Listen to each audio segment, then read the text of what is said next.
Hello, folks. This is Joe reporting from GRASP, the Grand Rapids Alternative Small Press Expo at the Deltaplex. I'm standing right next to author extraordinaire Dirk Manning. How are you this weekend, sir?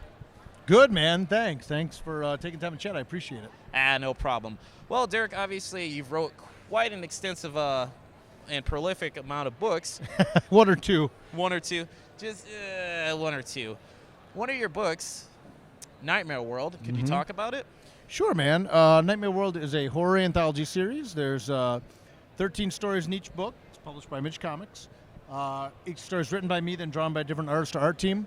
And what's cool with Nightmare World is, like I said, there's 13 stories in each book. Each story is written by me, drawn by a different artist or art team. But every story is a totally different genre of horror. And as you read all the stories together, they all eventually weave into one giant story over the course of the 3 books to date. Okay, well, why the horror genre? What is so appealing about that to you? I love horror, and a lot of people that kind of get to know me and stuff, they said, you don't strike us as like a typical horror fan. And I'm kind of like, what does that mean? What's a typical horror fan? Right, I'm like, what? Because I don't like walk around all depressed all the time, but... Are you supposed to have people hiding in the basement? Right, people are like, well, you laugh, you're jovial. I'm like, well, yeah, but the horror people are some of the best people I think you'll ever meet. But I like horror because I think good horror speaks to the human condition. Good horror is that what would you do if? And even in Nightmare World, I wanted to show all different things you can do with horror. Horror can be romantic, horror can be scary, horror can be funny, horror can be terrifying. So to me, like I said, good horror really speaks to the human condition and all facets of the human condition, really. Fair enough. Well, back to Nightmare World, a series now that you're writing that still takes place in the Nightmare World universe, if I'm correct. Yes. Tales of Mystery. Yeah, Tales of Mystery is a spin-off of Nightmare World. Totally standalone series, but if you've read Nightmare World, you'll realize that, or if you read Tales of Mystery, then go back to Nightmare World, you'll see Tales of Mystery takes place in that universe after the events of Nightmare World. Did I just spoil it for the people that haven't read it? No, not at all. Not at all. It's a nice everything? little. It's a nice little. Yeah. This interview is over. You've ruined everything. I'm out. No, no, not at all, man. Even with the Nightmare World stuff, I like people to read it first as an anthology. And same with Tales of Mystery. Some people that have read Tales of Mystery aren't familiar with Nightmare World at all. Or people that have read Nightmare World say, when are you going to do Nightmare World 4? One last Nightmare World book. One last Nightmare World book. And I said, well, that's coming. But have you read Tales of Mystery, which spins out of Nightmare World? And then they read Tales of Mystery and just go head over heels for that as well. So, why are you Cthulhu's homeboy? I read that on the site. Yeah, because the faithful will be eaten first. The faithful shall be eaten first. That's why. Why would you want to be consumed first? Would you rather live in a world where Cthulhu's rampaging all over the place and everyone's going crazy and mad? No, thank you, sir. Eat me first. I am faithful. Eat me first. End it quick. The faithful shall be eaten first. Me being the genius that I am, I would find something to do. Like maybe play video games or whatnot, while the power's still running. No. Finally, I have some time. I know I'm going to die, so I might as well enjoy this. When Homeboy shows up, it's game over. There is no video games. It's game over at that point. Well, that's still to be seen. Okay, I'm going to debate you on that, but not right after this. That's fine. I'm faithful. I know. I don't just throw in with any god. My god is like a Godzilla with an octopus head and giant bat wings. So... Cthulhu, and a tentacle face. Tentacle face, right? An octopus head. There he is. That's no joke, man. Well, the faithful shall be eaten first. On that thread, what was so appealing about H.P. Lovecraft?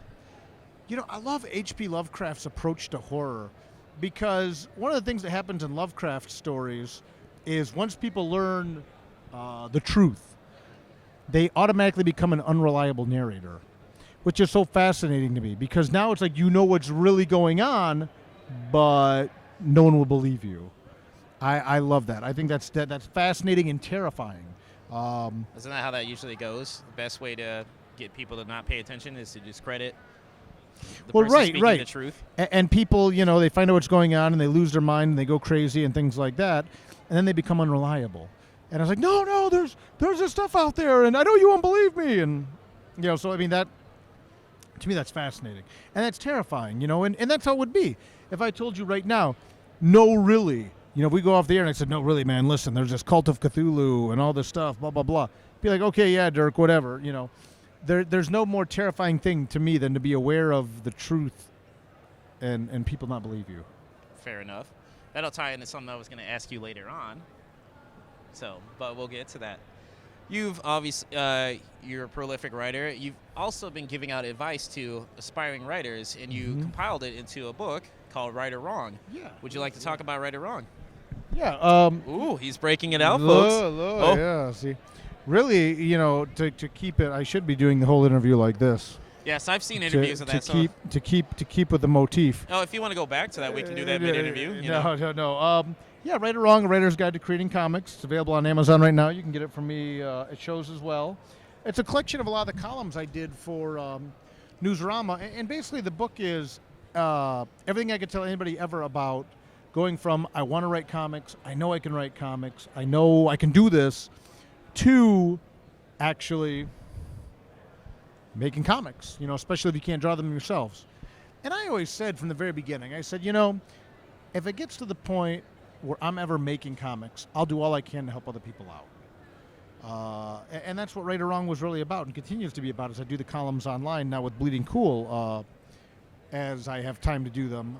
I am actively pre-writing Right or Wrong Volume 2 right now, which is going to be about kind of life on the road and things like that. And now that you're making comics, I do conventions, things of that nature.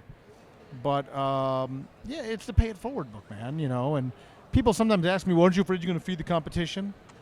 It's like there's no competition. No one else writes what I write. I shouldn't be writing things other people can write. So really, Right or Wrong for me is just all about the warm and fuzzies, help people out, help other people that were like in my position that say, I know I could do this if someone would just give me some guidance. Right or Wrong's the guidance. You can go to Amazon, check it out, yeah. That's actually very admirable. Speaking of helping people out, now I know we know similar folks. One Cosmic Casey and one Matt from Drunk on Comics. Yeah. Two other great podcasters, interviewers. Casey has a book out, Pieces of Madness. I got to do the introduction to that book. I saw that I have that book. Yeah, I was honored to do that. Casey's awesome. Yes, she is. The Drunk on Comics guys, or as it should be when I'm on the show, Dirk on Comics is what they call that when I'm on. Great people. So yeah, Michigan's really bubbling up, man. Starting to. Oh yeah, it's been simmering for a while, and now it's really kind of starting to blow up and really starting to get to the I don't want to say critical mass, but starting to boil over a little bit. So it's good. Hopefully, people are going to really take notice of the really strong scene going on in Michigan. All right, and from Right or Wrong, I was reading one of your columns on your website. You were talking about Hellblazer and how it was turned into Constantine, discontinued and turned into Constantine. And now it's back to Hellblazer again. Yeah, as it should. Speaking of Hellblazer, I've enjoyed many of the comics throughout the years. Do you have a favorite Hellblazer run or arc? Oh, wow. Yes. That's the one I always go back to, and Hellblazer has had so many great runs over the years, but one of the ones I go back and I reread it probably once every year or so is Brian Azzarello and Richard Corbin's Hard Time. The first arc in their run when Constantine's now in America and he's in a prison. Oh, okay. Yeah. It was just a fantastic story arc.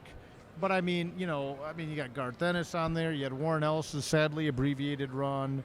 Neil Gaiman did a story. I mean, but Hard Time is one of those things that I go back to all the time. And I'm super stoked now that Riley Rossmo, who's a wonderful artist, he did the cover to Tales of Mystery Volume 1. I did a story with him for his anthology, Dias de la Mortis.